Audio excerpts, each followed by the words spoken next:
Thank you, Thelma. That was Mm. very timely. It is so interesting because I had a conversation. You remember Donald? Uh-huh. He's Yes. back, he's orbiting in my life very, very intensely. Mm. But we had this conversation and it carried him off. He said, how many named disciples are there in the Bible? I told him earlier, I'm not a Bible scholar, so I couldn't pull up a whole lot of things. I said, but I think there were 12. He said, he said, named ones, yes, 12. He said, but really there were 13 because when Judas Iscariot was, betrayed the truth, they outed him and they replaced him with, Judah. you say Judah, he said Matthias. What was it? Matthias. That's what he Yeah, said, Matthias. I'm going to I put don't it have down. that one. I'm going to put that down again. And, and that's what I think he said Matthias, and then he said that's what made it. They had to have 12, and so they had to. It was the organizational thing that they put in, but that was. I'm just bringing in how synchronistic, because I just had this conversation, a portion of this conversation, but I couldn't get to this area because I went off to say that Jesus didn't have just 12 disciples. He had a whole bunch of women. Mary was his Yeah, number one disciple that they did not even name, yeah, and they, discarded her. yeah. But in She is truth, a center in our lives as well. yes. And, All of them are. And so I told him, I said, Jesus' number one disciple was Mary. They didn't name her. I said, in the feminine, I said, you can look at the church now. There are no men carrying the church on. It was all women during that time, but they didn't, the changes and all. Mhm. At any rate, that carried us off. And I just, and I'm just saying now with this conversation, with your talk to me, it was so ironic and it gave some insight too, but the feminine part of the feminine influence in Jesus's work and among his disciples was has been discounted and dismissed, and we Right. know we you have to search for that, but we know in truth that there were more women there than there were men, Mhm. and his helpers were women, not the men, Yeah. not the men, but there were more women helping, but that's who was listed as the 12 men. But the point, and so I said, it was just ironic that I would have this, and you brought this level of clarity for me. So now when I come back, I won't be on attack. I can now be in sharing mode. Good. But I wanted to ask you about the 12th one, Judas. And I just put Judas of Iscariot, right? That's Mhm. who number the 12th one. You said his influence was on life. You said life. Uh-huh. Yeah. The ego. Uh, And he's the one that took care of the money. And oh yeah, because he was the treasurer, huh? yes. He was their treasurer. And and what physical part of our being does that influence? You said the ego, or in the other ones you gave a physical, like the back of the head for Simon and the root of the tongue for Philip. Where was Judas's influence? It just says life and ego. Oh, okay. So that's what he influenced. Judah. It's generative life function. And what was his color? Red.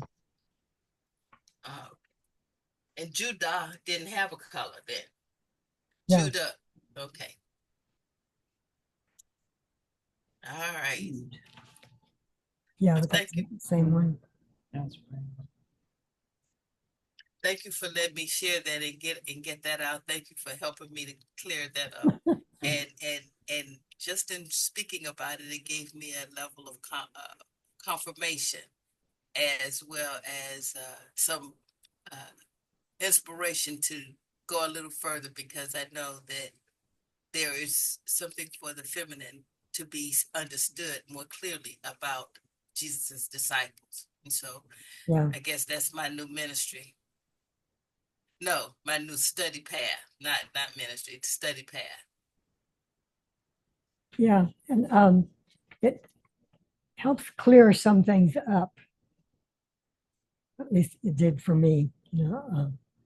Just recognizing that these aren't just people who lived 2,000 years ago or more, but they are energy centers, just like we are.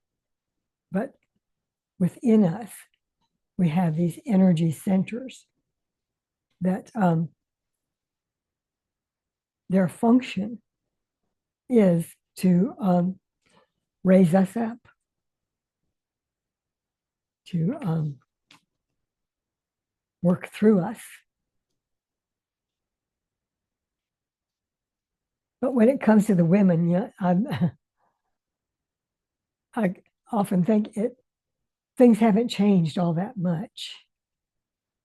The women are still the ones who lead the way in spirituality. Mhm. So they're the nurturers and the teachers.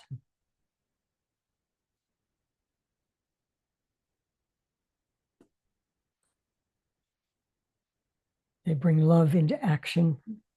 Mm. Another way of saying that is they hold down the fort. Yeah, Yeah. exactly. Yeah. Mhm. Patricia, do you know Jill Cuslis? You remember Jill? Yes. She might be able to direct you into some books about the women in the Bible Mhm. because she's studying that as well, I think. Oh, that's wonderful. She always Yeah. brings up things about the feminine in the Mhm. Bible. Well, she brings up the feminine. Okay, I think I may even have her phone number, but if not, I can reach out to you. Yes. Yeah. Thank you. You're welcome. I remember Jill You remember from Jill? the workshops that I Yeah, would come down and participate in back in the 90s. Yeah. right. She's Not been with not us the a long gay time. 90s, but the last 90s. Yeah. I'm not that old, And neither is she. and neither are you. Well, Thelma, thank you again, and I liked your story about looking for your talk, and then you trusted, and then it came to you when you were trying to help that person, to understand something about you and what you do, and by looking for that book and then finding the article in it, and I I've been fortunate to have um, the opportunity to see a lot of things that happened that way for me. Yeah. The ability to stay in the moment and to Mhm. not get into my fear about Right. how it just allows something to happen. And just last Sunday, I woke up realizing it's April and you haven't bought any fuel oil since November or December. You need to get fuel. We have an underground tank, and Yeah. you can't just go look at it and see Mhm. how much fuel is in it. So I called them, and they weren't open on Sundays. So I called them on Monday. They said they'd be out on Tuesday, and they came out on Tuesday, and then they came early in the morning. But then I heard my oil burner coming on, and then it would kick off. Hmm. and then it would come back on, and then it would kick off. And so they said they put 238 gallons into my fuel tank. I think I have a 250-gallon tank. And what had happened was um, when you wait too long, um, the air gets in the line, Hmm. and then that's what causes it to shut off. And I've waited too long in the past, and I remember when the twins were about, I guess they were 1.5 years old. Um, we ran out of oil in the middle of a snowstorm. Oh, wow. And but they came the next day. I found somebody to come the next day, and we didn't suffer too long. We had heaters and things.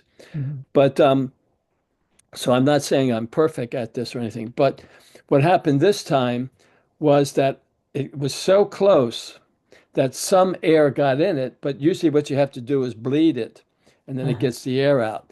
But it was just a little bit of air apparently because I was working all day and I couldn't do anything. And it worked its way out. And eventually by the evening, when I was able to call somebody who knows about those things to walk me through it, um, before I had to bleed it, it had already got all the air out and then it was running fine. Mm. But but I was truly just in time John Anthony that time again. And but it's just really I don't know what the word is. It's gratifying, satisfying, um, you know, empowering. I don't know. When Mhm. you just trust and you get what you need.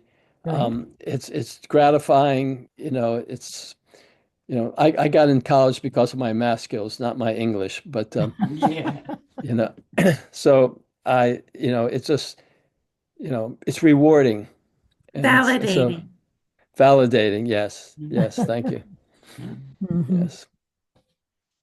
Many years ago, when I was working, I was looking for something in the files, and I was going into that panic mode, that distress of, oh my God, where did I put it? Where did I put it? And I had myself so worked up. And then when my supervisor came in, and I said, I don't know what to do. And she goes, first of all, you're going to breathe, and second, calm down. And so for a few minutes, and she says, go through it slowly. And as I was going through all the files really slowly, it was right where it was supposed to be, only it dropped out of the file and was in the filing cabinet. But it was right where it was supposed to be, just behind the folder. And I was like, because I was beating myself up for, I never did it. Where would I have put it if I didn't put it in the file? And there it was the whole time. But I got into that panic mode and that so afraid mode that I couldn't even Yeah. find it. It was just, but once I calmed down and she was there encouraging me, there it was. So Yeah. that's Well, the well, opposite of, the brain makes predictions based on past experiences, and then when we're having those negative fantasies or predictions that are fearful, we can actually scare ourselves so much that we fire from the amygdala, where all we can do is fight, flee, or freeze.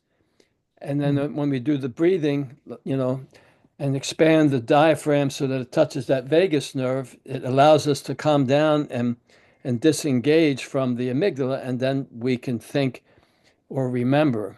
And being aware of that can be helpful because it's so quick that there's a part of our brain that will take us into that fantasy mode without us having to be conscious of it. It just goes there because it's like it remembers that past trauma, and Yeah. then okay, that's a fantasy.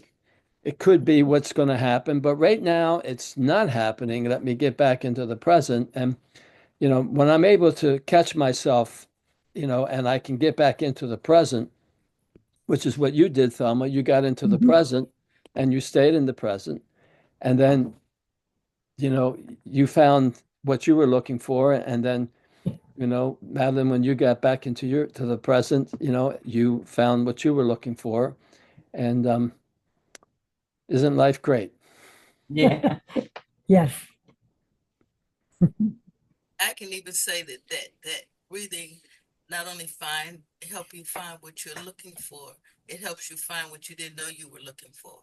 Because I found something, I found a set of speakers. I didn't know I was looking for them, but I needed to have them, and I knew I would have eventually. I was moving towards needing to know where they were, and I didn't. I didn't know where they were. So taking that breath and staying in the moment so that you can pay attention to what is happening is very, very helpful. Yeah. Yep.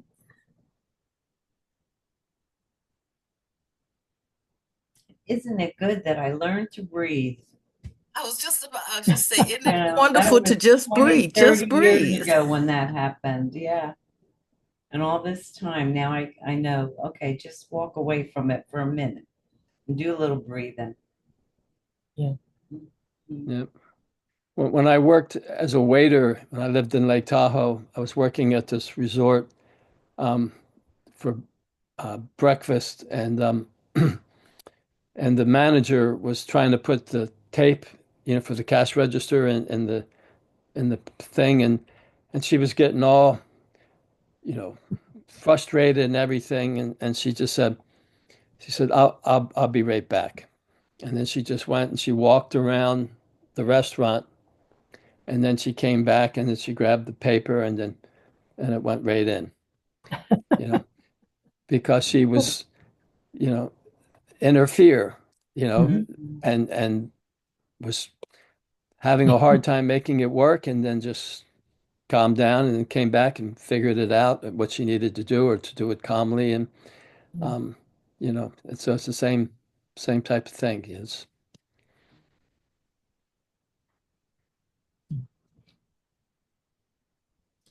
living in the moment is very enjoyable. Yes, it Yeah. is.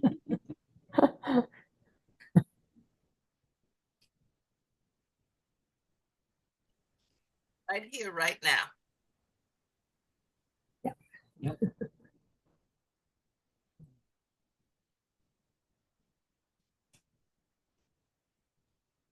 This was wonderful, everybody.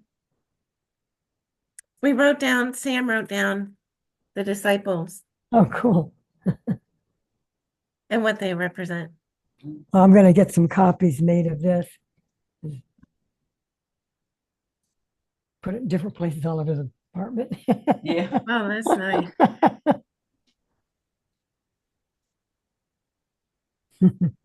Yes, thank you, Thelma, Madeline, Patricia, John Anthony. This was fabulous. Thank you for being here. You bet. Sam's here too. He's shy. Yeah. Yeah, I was thinking Shy. sit over here and be comfortable, but I'm here. Yeah, He doesn't want to break the camera by being in the picture. exactly, exactly. Uh, Yeah, well, we appreciate you all. likewise. Happy Palm Sunday. Yeah, Happy and happy Palm Passover. Sunday. And Happy Palm Sunday, everyone. Yeah. happy Passover. Happy Passover. Yes, And happy yes. Passover. Mhm. Yeah. Thank you. Mhm.